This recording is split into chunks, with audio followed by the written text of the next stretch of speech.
listening to the GM Shuffle, presented by DraftKings and VSiN. Welcome to the GM Shuffle. The GM Shuffle presented by DraftKings. DraftKings, the crown is yours. I am Geoff Schwartz, 8 years in the National Football League, alongside Marty Hurney, 30 years in the front office of the Carolina Panthers and the Washington Commanders and others. And this is our Week 8 recap. We do still have one game left, Chiefs Commanders. We'll talk about that later in the show. We'll kind of go through what we saw in Week 8. We'll hit news and notes. We'll hit some league things, Marty's notes, because Marty and I see things differently. Former player, former general manager. We'll hit it all. Marty, how you doing, buddy? Doing great, Geoff. Kind of a strange day yesterday, huh?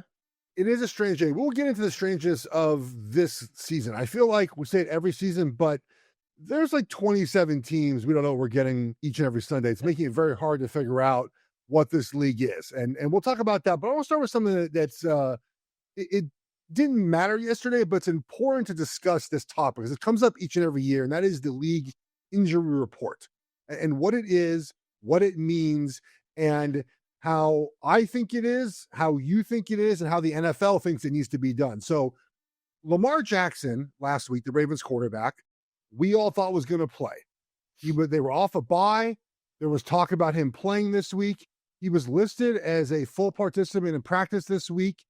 Then all of a sudden, Marty, I think it was Friday, maybe it was Saturday morning, the Ravens adjusted their injury report to reflect limited participation in what Lamar Jackson did during the week, and then eventually downgrade him to out. And there are multiple designations on the injury report, right? There is doubtful, probable, and then obviously full participant. Now, there used to be a third or really a fourth designation, but they've taken that out because that questionable seemed kind of silly. Is that really, that allowed teams to really fudge the injury report? So from what I view the injury report as is quite simply this. Do you get treatment in the facility? And does that treatment in the training room with an actual device? A massage, Marty, is not on the injury report. But if they hook you up to a machine to rehab a body part, you are on the injury report. And then, of course, your participation in practice, whether it's limited, full, or no practice, is part of the injury report as well. And then there's the injury designation for game days. We mentioned doubtful, probable, and obviously essentially full go, which is not really a thing, but no injury designation whatsoever. And what I find interesting about this is the nuance of what we're arguing about here is that the Ravens said that he was a full participant in practice, but he was not a full participant with the one offense. He was actually participating with the scout team, which in essence is full participation, Marty, just not with the first string. So I'm so confused on sort of just like why. I get why it's a big deal because they basically said he was going to play and he really wasn't going to play all week. But as far as the designation of what he did in practice, though, isn't that correct? Like he was a full participant, just not with the first team. I don't know like what is actually wrong with the way the Ravens did this. Because the gray area, Geoff. And, we talked last week about transparency, how important it is to the NFL. And the injury report might be the best example of how important transparency is. And it's become much more important with the increased legalized sports betting. Okay, that's when it really changed and took a turn. And that's where, so every team, if you're playing a Sunday game, you start Wednesday. So you have to go full, limited, or did not practice Wednesday, Thursday, and Friday. And, if somebody is practicing full, you're pretty sure they're going to play. Limited, and limited means individual at least, okay? And then they could do some team things, some position drills.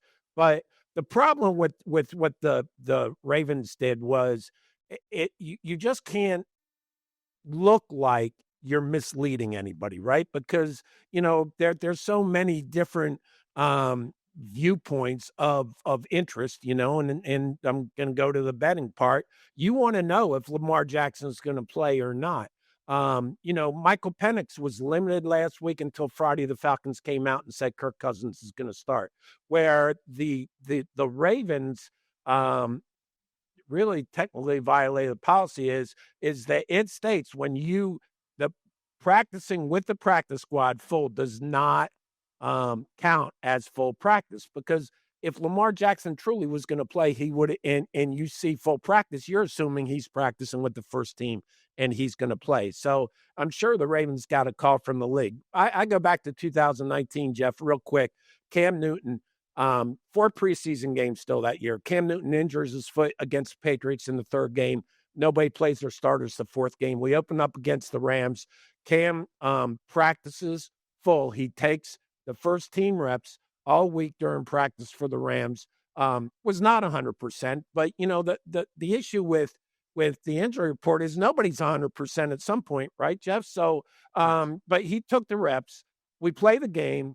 We lose 30-27, I believe it was. He throws for like 230 some yards, but only ran the ball 3 times for -2 yards.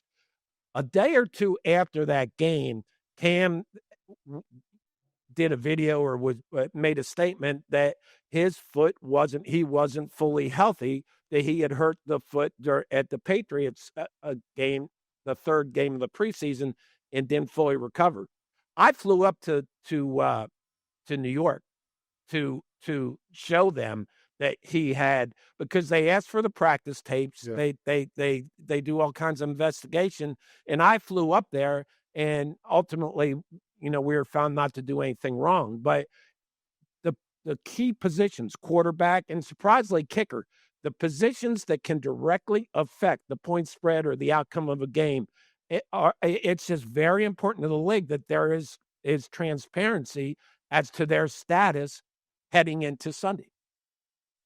Yeah. So last thing on this, Marty, why would Lamar Jackson be practicing, but just with the scout team? Like, if you're good enough, are they testing him out? Like, if you're good enough to practice, wouldn't you practice with the ones on a limited basis? That is kind of confusing to me as well, because most quarterbacks coming back from injury, unless they're on IR, right, and it's like their first day back on the practice field, maybe they do scout team reps, but I mean, it seems odd to me that they would even go that direction. If he's able to practice with the scout team, is he able to take some reps of the ones to see if he's ready to play? Well, probably they want another week. And Tyler Huntley, if he was going to start, you want him to get all the reps Friday with the first unit. And that's the league's problem with the putting Lamar Jackson as a full participant and really not clarifying his status for Sunday's game. So, yeah, I mean, they obviously didn't think he was quite ready to play. They wanted to get him some work, but they pretty much knew Tyler Huntley was going to start and wanted him to get all the first team reps. What's the fine looking like for this? $250 for the Ravens? It's that, and could they take a draft pick from him? It really depends how the Ravens explain what happened. And back in the day, it would start with the trainer and the head coach with the injury report. Now the general manager really is who it falls on at the end, and it really is how they explain the process and what happened. Did they just miss? Did they overlook the practice squad rule? It'll depend what they say, but it probably will be a pretty healthy fine, at least at the minimum. Well, Marty, now to get to a subject I know everyone's ready to talk about and loves talking about, is the tush push, Marty, because this was a big story yesterday, something that I've changed my opinion on, Marty. Yesterday, the Eagles attempted a tush push against the Giants on 4th down. And in the process of pushing Jalen Hurts, in the process of him still moving, the Giants took the ball away from him. They took it out of his hands. He was fumbled. They recovered the fumble. And upon review, not really upon review, the official just said the play was over, and therefore it was the Eagles' football. Very clearly, upon review, the whistle had not blown yet. He was still fighting for more yards or more yardage, right? And the Giants took the ball from him, and it should have been their ball. No question about it, Marty. I think you see the play the same way as I do. Yes. And we've gotten to the point now where the play cannot be officiated correctly, and it's got to go. I hate saying that because I think the Eagles should get credit for coming up with a play that really works well. But this was very clearly a missed call by the officials. And every single week now with this play, we are seeing problems officiating, whether players are offsides, whether they're in the neutral zone on defense, where the ball is fumbled. If he would not have fumbled that ball, Marty, it would have been pushed forward another half yard. They would have given him the half yard. He was still moving. And so I think this play is doomed. I think it's over this offseason. give credit for the Eagles for using it and being successful with it. But if you can't officiate it, Marty, it's got to go. I agree, Geoff. And it also brings in another thing that we will talk about down the road for discussion from another day is forward progress. Because they say, oh, we blew the whistle and ruled as forward progress to stop, so we can't overturn the fumble. Well, if the bottom line is get it right, I think that we have to deal with that as well. The whistle blew forward progress, but it really didn't stop the play. And it really, if they didn't say they blew the whistle for forward progress, that's a fumble. And we saw that on replay. So I think we have to do something, just get it right is great, but it's got to be consistent. And they did not get that play right. Which is why I think it's gone, right? We talked last week about officiating, and we want a couple of things. We want consistency, which is hard to do. Again, you have to understand these are humans that are calling the game played very fast and physical. I would love for anyone out there to get an opportunity to stand on the field for a game. Look, you might be able to sit close to the sideline with good seats. That doesn't accurately explain or show you how fast the game is. You have to be on the field for that. You have to physically feel that. You know that. We know that. We all know that. Right. And the officials do a better job than not. But if they continually can't officiate this play correctly, Marty, then they're not doing their job, right? And it's just got to go. And I can't imagine it survives after this season. The Giants yesterday, I thought they play more competitively. Eagles look back. Cam Scatterboo, really bad injury, out for the season. Hate to see that. He had surgery, I believe, last night or this morning. But the Giants, there were high hopes for the Jackson Dart era, and I think it's going to be good, Marty. But I don't think the coaching staff survives this. They just haven't played well the last couple of weeks, and you can't blow that big lead. You can't lose to your rival like this after a couple weeks ago winning. I just think it's not going as well as it needs to in New York. Yeah, I think Joe Shane and Brian Dable are doing a good job. I think that they found the quarterback. They got him at 25, and they're moving in the right direction. They are, slowly but surely. I think Dart's good. I think that's we know that now. He's doing a good job. All right, next on GM Shuffle, more NFL Week 8 reactions.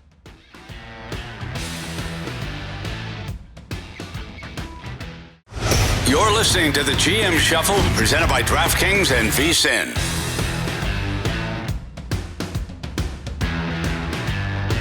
Welcome back to the GM Shuffle. Geoff Schwartz, Marty Hurney here. Remember, we'll give you a best bet for the week later in the show, and also our preview of Monday Night Football, Chiefs, Commanders without Jay Daniels. That is a big number. Marty, this week, favorites and overs, okay? 20 wins, 2 losses, 2 ties. It was a week of favorites and overs, and the 2 dogs that covered, by the way, won outright in the Jets and the Dolphins. So a lot to get to still this week as we recap Week 8 with an eye to Week 9 here at the end of the show here. Marty, I'm not an anti-running back. That'd be weird for offense. I'd be anti-running back, but I'm sort of anti-running back getting MVP awards, anti-running back in the first round, really anti-running back with any sort of free agency, unless we talked about the pieces are in place that adding him supercharges your team, the Eagles, the Niners to an extent. So what I'm going to say might shock people that know me. Listen to what I say. Jonathan Taylor, the Colts running back, is a legit MVP candidate. And I don't know if we talked about this last week, but he was 60-1 last week. And I hopped on 60-1. I'll tell you why I did. And I'll find this number for you as we go here and talk about Taylor. So running backs win this award basically one of a couple ways, right, Marty? One, they have a historic season or close to one when a quarterback crop of MVP candidates is not as great. That was Sean Alexander, right? He had 1,800 yards ish. Daniel Tomlinson had a rushing touchdown record, right? Remember in the next season actually. Yep. And Adrian Peterson was 9 yards short of Eric Dickerson's record. In that year, 2012, there weren't great quarterback options. Right now, Jonathan Taylor has 850 yards. He's averaging nearly 6 yards a carry, 12 rushing touchdowns, plus 2 others in the passing. Like yesterday, look, the little shovel pass forward, Marty, on the little fly sweep, that's a passing touchdown. That's a run play. I know, like that's a run play, right? And he's got 20+ yard runs and first down. It's incredible. He's so good. And in this year where is Mahomes the MVP? Maybe. Josh Allen, I don't know. Lamar's not in that conversation. The Colts are on track to have the 1 seed right now. The MVP often comes from the team with the 1 seed, Marty. Unless the running back does something so special. I can't believe I'm here right now, but I think Jonathan Taylor, what he's doing, and right now his current number for MVP is down to 20-1 on DraftKings. Marty, if they keep blowing teams out, and he keeps getting multiple touchdowns every weekend, how's he not the MVP? I feel like we got to start this MVP MVP talk for Jonathan Taylor. First of all, this is so weird because I can't believe you are not against, but didn't value running backs as much as I thought you would be in an offensive lineman. I always thought the running back set the tone for the team, really, because it set a tone of toughness. The offensive line loves running the ball. I think that they are a very critical part. Now, obviously, the way the game has changed into a passing league, their value has decreased. The only problem I have, Geoff, is how much credit is Daniel Jones going to get for that? Because really, isn't he the guy who has changed the image of this team and the record of this team, Daniel Jones? I think both of them are extremely important, but you kept saying not a crop of good quarterbacks. If you look at the quarterbacks in Patrick Mahomes, Josh Allen, Drake May is making a huge push right now, and I think Jordan Love would be my quiet pick right now, because I think the Packers are going to really start playing extremely well, and Jordan Love obviously is playing well. So I hear you on Jonathan Taylor, but I think there's a reason that 2012 was the last time a running back won the award. The game has changed so much. I just don't see that happening. I really don't, man. He's a great player, and the Colts are arguably the best team in the league right now, at least one of the top 3. They are. The schedule gets a little tougher now, so we'll see what they're made of. I know that look, your job's to blow out teams. You should, and they did. They get Pittsburgh now. They get getting Kansas City in a couple weeks as well. So we'll find out, I think, more about them. One team that we know pretty well right now, really 2 teams, and they're bad, are the Browns and the Saints, and they have quarterback issues, as we know. Marty, what are the Browns doing? Is I think the question that I have. Dylan Gabriel is what I thought he'd be in the NFL. Not great. Yeah. He's just a limited athlete. He's short, and he can't see, and I thought he'd be a backup for his entire career. He plays poorly again. Myles Garrett gets 5 sacks in this game. 5 sacks. Now, I wish he would have held out, but he was not going anywhere. He wasn't being traded. Might as well get his money. He's untradeable now. I would love to see him finish his career somewhere else, have a chance to win. Imagine what he could do and what he would, the Chiefs, what they would give up for Myles Garrett, right? Like what the Chiefs would give up for Myles Garrett. The Eagles would give up for Myles Garrett. Problem is he's too expensive. The cap hit on the Browns, who are already carrying a Deshaun Watson contract, just can't do that. But after the game, as the Browns go to the bye week, Stefanski says, Dylan Gabriel's still our guy. Is that a discussion that he's had with Andrew Berry before the game, the general manager? Or is he just saying that to say it, to not cause a chaos these next couple weeks? I don't get how you can be so confident in Gabriel being your guy. He's not good. He has not played well. Well, I think that's his way of saying there is a commitment. And I agree, Geoff. And listen, I think for a shorter quarterback, he does a pretty good job of seeing his vision inside the pocket. But there are times where you can tell he doesn't see it, and he just gets out of the pocket and he rolls right or left. And it's listen, the old saying, when you have 2, you have none. Well, if the Browns have Dylan Gabriel and Shedeur Sanders, and obviously you want to see Shedeur Sanders, what he can do, because what Dylan Gabriel can do. Like Kevin Stefanski doesn't want to do that. He's looking to win as many games as he can. He feels like Dylan Gabriel gives him the better chance than Shedeur Sanders. And I would ask you get to this point, is that why Joe Flacco was traded to Cincinnati? Because they didn't want Joe Flacco to come and regain the starting position over Dylan Gabriel. It's a tough situation because when you don't have one, when you have one, you know you got one. Like the Giants know they have Jackson Dart, right? But the Cleveland Browns, the New Orleans Saints, they don't really have one. And it's funny because I was looking up with Jordan Love. I mean, the Green Bay Packers have essentially had 3 starting quarterbacks since 1992. I mean, that's incredible, right? And with injuries and everything, they have played since 2000. They've played 12 starting quarterbacks, right? 12 different guys. The Cleveland Browns have started 41 different quarterbacks since 2000. Yeah. You can't win that way. But how bad is Shedeur Sanders that he can't see he's not even dressed, Marty? I don't. But you have to at least look at him, right? But I think this all goes back to, I keep having that picture in my mind of that draft room on draft day. I mean, there's something underlying there, but yeah, I mean, listen, I get it. Dylan Gabriel is probably a pleasure to coach, and he does the things he's told. But at some point, you have to determine whether he's good enough to be a starter in this league or if he's a backup. And that's what you're saying. So there's no harm in looking at Shedeur Sanders to see what you got. Yeah. Do you think no matter how this ends, Stefanski's not back next season? Like, can he force his way out? Like, not fired, but be like, I'm not doing this anymore. I don't want to be here anymore. Is that a mechanism? Is there some way to do that where they mutually agree, like, this is just, we're done with this now?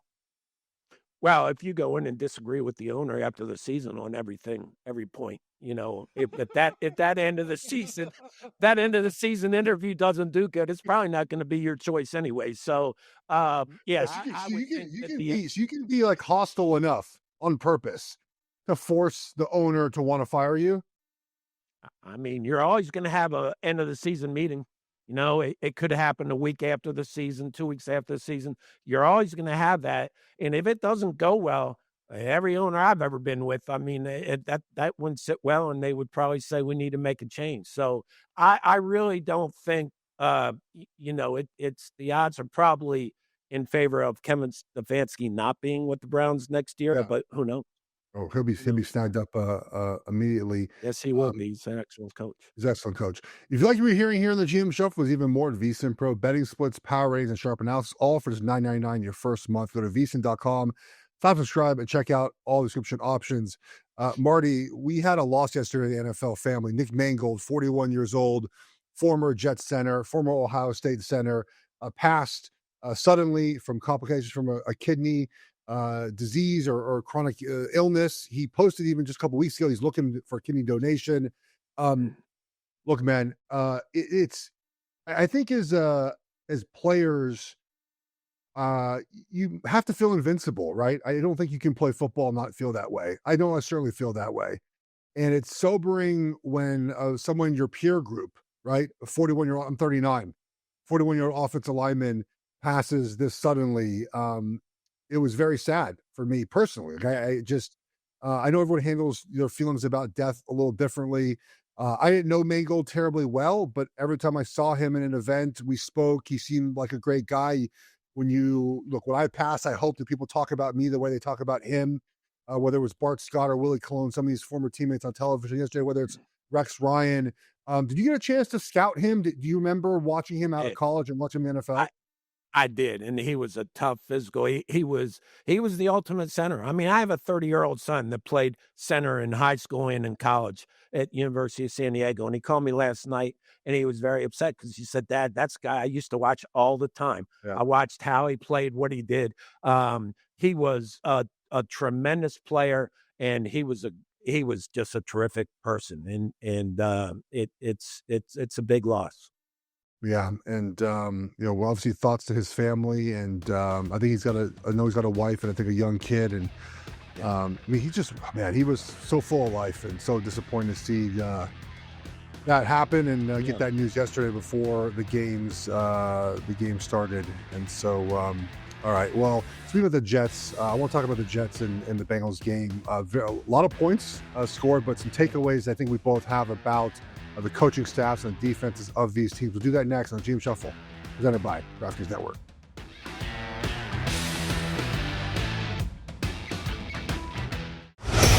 listening to the GM Shuffle, presented by DraftKings and VSiN.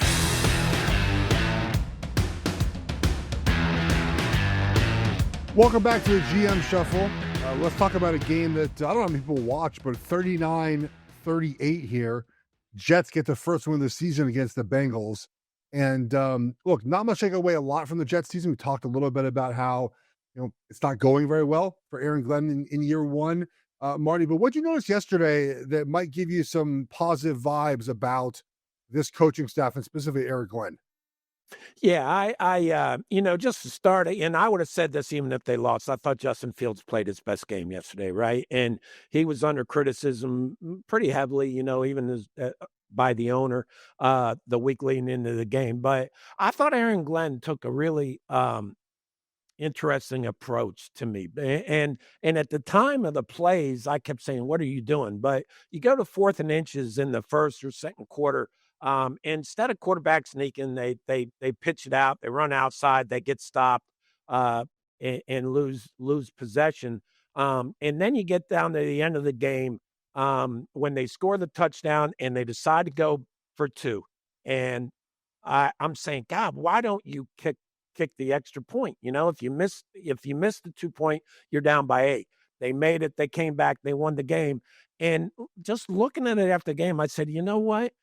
I think it was really brilliant because, Geoff, when you're 0-7, a confidence thing comes in. Once that last 2 minutes, like the whole game, you're saying, how are we going to lose this? We can't lose this. We can't lose this. And it's a confidence thing. And I think that his approach was just be as aggressive as we can be. Get that out of our head. Don't play like you're trying not to lose. Play like you're trying to win the game. And I thought it was a very subtle type of message that he sent to his team that worked out in the long run for him. We talk very often about teams that make mistakes. Mistakes is the wrong word, but fail in those moments driven by analytics, right? Going for a 4th down, going for 2, down 8. Yeah. And we should praise when it works. And it worked here. This is the exact moment you want to do it. And the reason why you do this, for those who might be new to this, so if you're down 8, right, you kick the extra point, now you're down 7, a touchdown later on just ties the game if you convert the extra point. Right. If you go for 2, down 8, now you're down 6. So they were down 38-30 after the touchdown. They scored barely by like a quarter of a football. He was in though. Now it's 38-32. And the subsequent touchdown puts you ahead 39-38. Right. If you miss the 2-point conversion, you're still down 8. You score, you attempt a 2-point conversion again. 2-point conversions, Marty, are about 50-50. They're 50%. So if you miss the first one, averages would tell you win the second one, or excuse me, you make the convert second one. Right? I mean, that's what it tells you, right, Marty? And that it's analytics. Yeah. I know. And that I'm boiling right now, Geoff. Now you got me all jacked up. I know you hate it so much, but the win percentage goes up a lot converting that 2-point conversion. And look, I am pro aggressive, Marty. If that's your style, if that's what you are as a team, be like Andy Reid's never doing that. He's never going to do it. Just if you're a Chiefs fan, Andy Reid is never. Mike Tomlin is never doing that. Right. Like Pete Carroll's never. Some guys are just not doing it. Okay. But if that's your brand, if you're Dan Campbell, and do it, like be that guy. And so I just want you to be true to yourself. Just be true to yourself, Marty. And to your point about Aaron Glenn, he was true to himself yesterday. Also, one thing I like too in what the Jets did, and I like when other teams do this as well, is when you're down a couple scores. They were down, I believe it was 38-24, right? Yes. That they didn't stop running the football. No. I feel like far too often teams get a situation when they get down multiple scores and abandon their entire game plan. It's use more time than you think is left. There's more time. You're down 2 scores early 4th quarter. You need a touchdown. You don't need it by throwing the ball 15 times. You need a touchdown, no matter how you get it. And keep doing what works and don't give up on it. So I give the Jets credit on that. I think sometimes teams panic and go the pass too soon, Marty, and it cost them.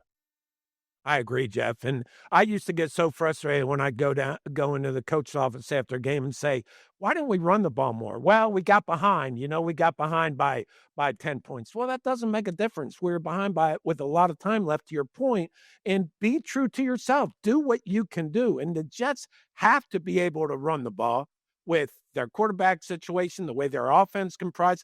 They have to have a balanced offense and be able to run the ball. And they did that yesterday. I think maybe more so than they have in the other games. And I think that's a big reason they came back and won, because they did stick true to themselves. And then Aaron Glenn did keep an aggressive approach. And I'd like to think he did it for my reasons other than analytics. But whatever the reason was, he was true to himself and he stayed aggressive. And they came back and won the game. And, just think about it. Justin Fields probably doesn't play in that game or start that game if Tyrod Taylor's knee's not hurt, right? They probably are ready to make the change there, I would think. And he comes out and plays, and I felt very happy for him because he played a terrific game after going through a lot of criticism the week or two before the game. He did. And he even talked about that after the game, about just kind of mentally fighting through that, and glad to see him persevere there. First time in his career where his team has allowed, I think, more than 21 points, and he's won a game. So good to see that break. And look, I think he had every right to feel the way he did. It was owner personally calling him out there, that was uncalled for by Woody Johnson. Yes.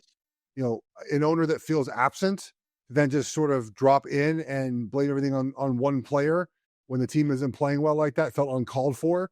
And something that is the reason why the Jets stink. Let's be honest. It's the ownership. It's the reason why they're terrible. It's the ownership. But it's also yesterday when something like that happens, Geoff, and you know better than I do, players rally around you, don't they? Yes. But again, I haven't played with an owner that would do that. Yeah. Mitchell Richardson wouldn't do that. The Wolves wouldn't do that. Clark Hunt wouldn't have done that, right? John Murrow would never do that.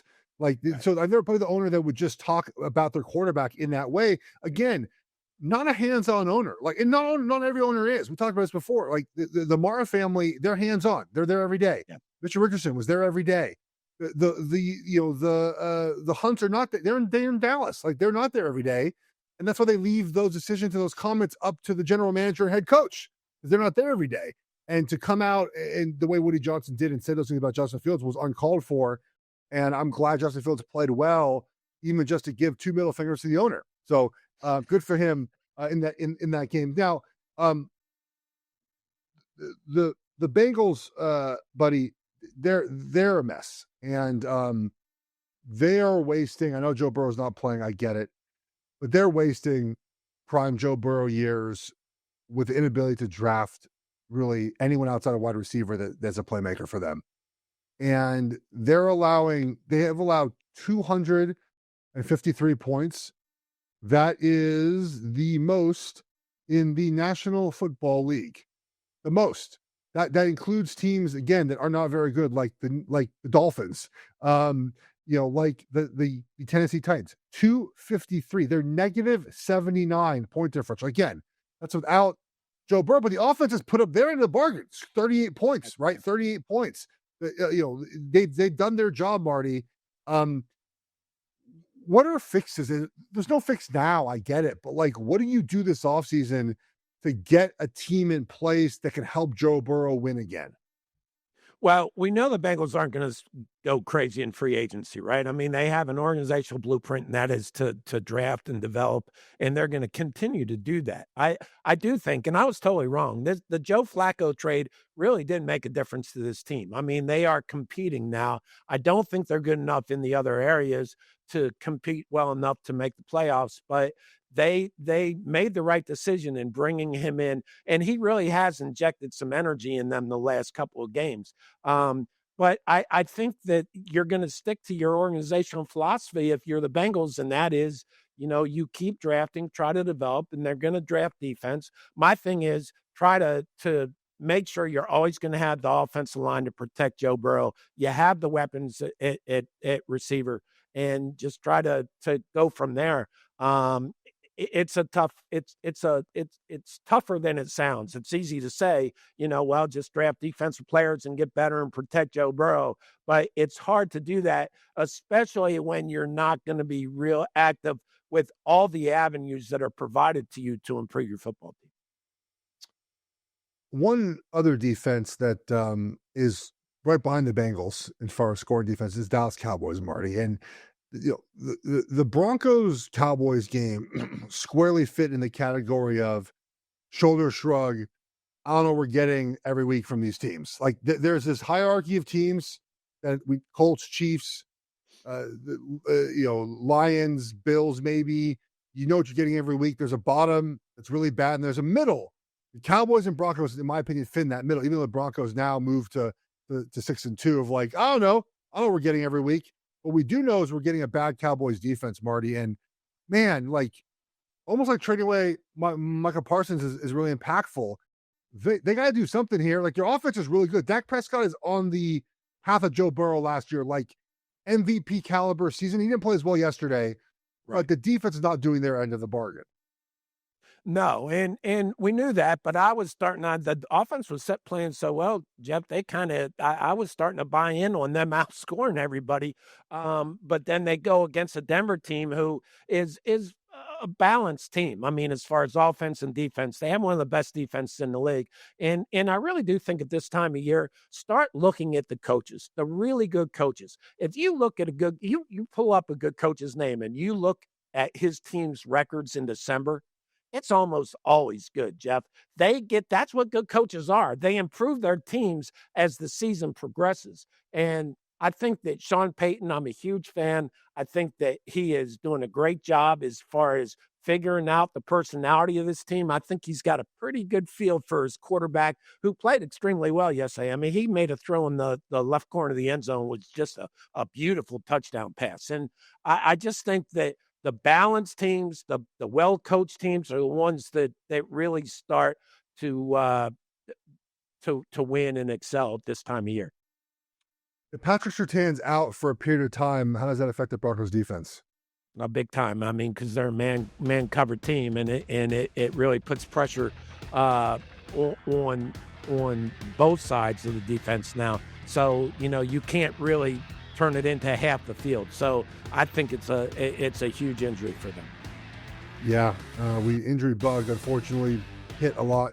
Ed Oliver out, Cam Scatterboot out, Patrick Surtain out for a little bit of time, and a game we'll preview next. Monday Night Football, quarterback out for Commanders. We'll do it next.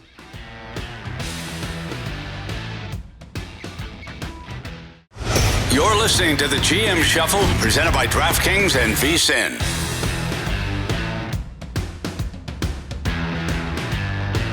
Welcome back to the GM Shuffle. It is time now to preview Monday Night Football in a weekend of games, again, where the favorites won and covered for the most part.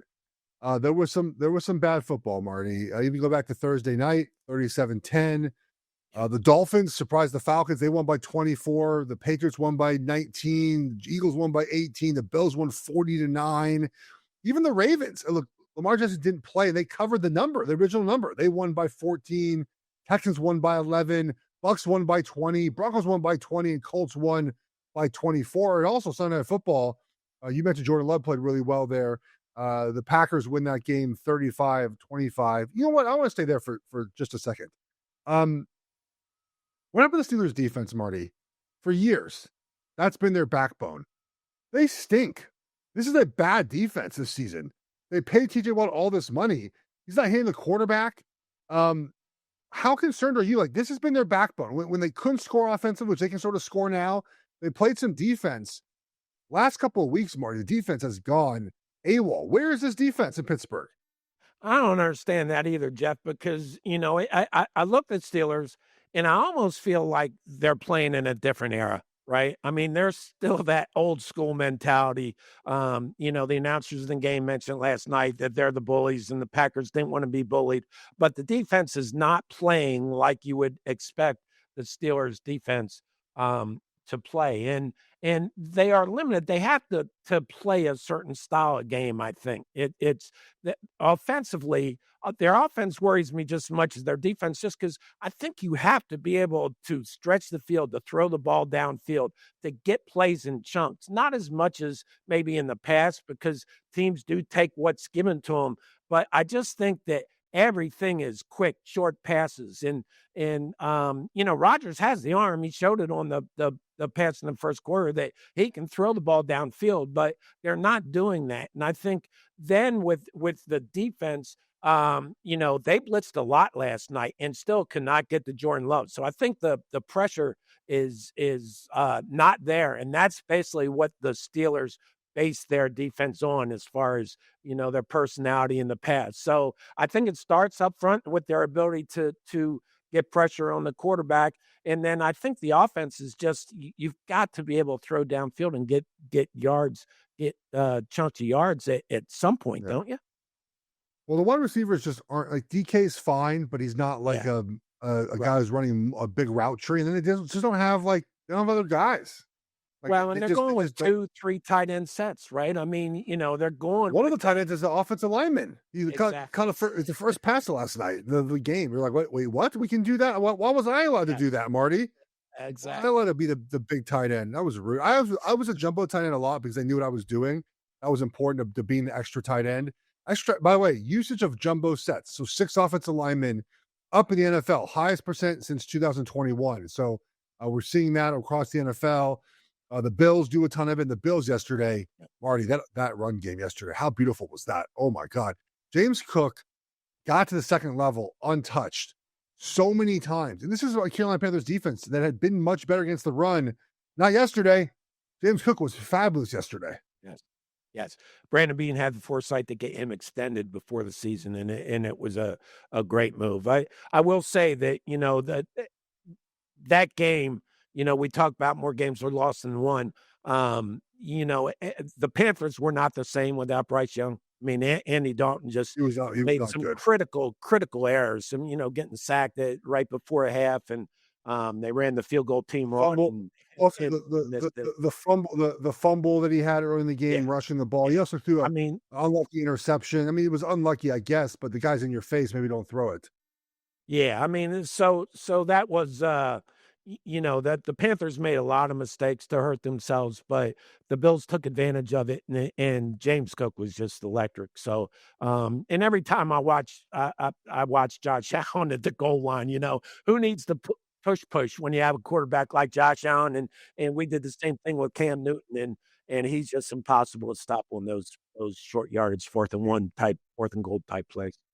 The quarterback runs in the red zone are so crucial because here's the thing. So is the field condenses, right? So think about it, right? Like when you get to the 20, you have now 30 yards of field, right? And then you go in you go into, now you have 25. Now you have 20 yards of field, right? So that means the safeties are closer to line of scrimmage. So they can make plays in the run game a little bit easier. And so you need to have an offensive line that can punch a hole in the defensive line to create yourself a little bit of room. But then if you have a running back who's now a lead blocker, that running back takes control of that safety. And now the defense is a man short. And that is a big, big benefit in the red zone more than anywhere else, is to have an extra blocker to take care of the safety that's showing up a lot sooner than in the open field. When the open field, you can have a safety run off by a route, right? You can have a safety looked off in this direction by a motion. In the red zone, you can't do that. They're so close to the line of scrimmage. So the ability to have the extra blocker, the running back turns into a blocker, and have a quarterback who's that big run someone over is a huge benefit in those schemes. So credit those OCs for doing that and using that. So let's talk about this game where the Chiefs refused to quarterback sneak Patrick Mahomes now for 7 years in a row, Marty. Not that I care at all about the short yardage offense, but you could do that. You could quarterback sneak Mahomes. It worked. I promise you. Tom Brady did it his entire career. Yeah, he exactly. His knee again. Okay, it happened one time, freak accident in 2019, Marty. They had not run one quarterback sneak since then. I mean, I get it. I do get it in a way, but you're right. I mean, and some quarterbacks just have a knack for it, Geoff. Like Tom Brady had a knack for it, and I think Patrick Mahomes does have that. But I'm not going to blame them for taking precautions and keeping Patrick Mahomes on the field. I mean, that's you can't criticize that. Yeah. So, and the Chiefs right now obviously are a team that you feel like are just going up and up and up. They're going in the right direction. They're playing a Commanders team tonight without Jaden Daniels. Have their 2 wide receivers back, which helps. But I think that I just think that without Jane Daniels, this is going to be a really hard chore for the Commanders. I think it is too. The number keeps coming down. It's now 10.5. Chiefs are by 10.5. Look, the Chiefs, Marty, are right where they should be. We talked about them multiple times this year. Just wait till everyone's healthy, right? Wait till everyone's healthy, and they're healthy now. Now, what's interesting is they're actually not healthy on the offensive line, which is something that I think took for granted. But Trey Smith, the right guard, I believe is out for this week. I keep him out as much as possible. And then obviously Jalen Moore is playing for Josh Simmons, who appears like coming back soon. If you read between the lines with what Andy Reid's talking about, Josh Simmons out for a personal matter in California. So I think the Chiefs continue to score points in this game. The one thing I do wonder is they have a game in Buffalo next week. I don't think look ahead spots is an NFL thing, but if they can pull guys out as soon as possible, they will. Right, short week in Buffalo. If they get to a certain point where they feel like we've done enough tonight, Chris Jones is out, Travis Kelce's out, Mahomes is probably out. Like they'll start getting guys off the field as soon as possible. So curious to see. I always get nervous, Geoff. I get nervous when we talk about games like this because I came out last Monday, said I thought the Falcons were going to boat race the Dolphins, and guess who got boat raced yesterday? Me. The Falcons. I probably wasn't alone, but they didn't even show up. So we're used to the fact that these games can be closer than you think, but I just can't see the Chiefs losing this game at home tonight against a Commanders team that the defense hasn't been exceptionally good this year. I don't think they have. They're not going to get a lot of pressure, I don't think, on Patrick Mahomes, even with the Chiefs line issues. But without Jane Daniels, I just don't see how they keep up the score in this game. Well, let's get to our best bets, not for this game, for the rest of the week here. And they're presented by DraftKings. DraftKings, the crown is yours. To be fair, Marty, I can think maybe I like losing money because I can't win a wager to save my life. And I keep going back to the well with the same couple of wagers because I think they're the right side. I can't win any of them. I'm not going to go opposite of what I believe. So I'll let you go first here before I just continue to throw money away.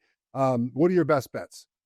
Well, I like two games, Geoff, and one is contingent. The Panthers had 3 offensive linemen hurt yesterday, and I want to see their status moving forward. And we don't know the quarterback situation there, right? Whether it's Bryce Young or Andy Dalton. I'm assuming it's Bryce Young, but just because of the offensive line situation, and because I think the Packers are a team that are on the uptick. I mean, they've been kind of a quiet team this year so far, but they're 5-1-1, and they're in Green Bay. I think that they really are starting to hit their stride. So I like them, even though they're giving 11.5. And now I'm going to take the Bears, giving a 1.5 against the Bengals. They didn't look exceptionally good against the Ravens yesterday, but they had won 4 straight coming into that game. I just think that Ben Johnson and Caleb Williams are going to be able to score a lot of points on this Bengals team. And I like the Bears giving a 1.5. Well, if they don't, there's a problem because everyone scores on this Bengals team. We talked about it earlier. All right, Marty, I'm going back to the well here. Look, Mike Tomlin is a home dog. Was 22-7-3 heading into last night. He's now 22-8-3. The Colts are boat racing everyone, to a term you use, Marty, and I agree. They played such amazing football.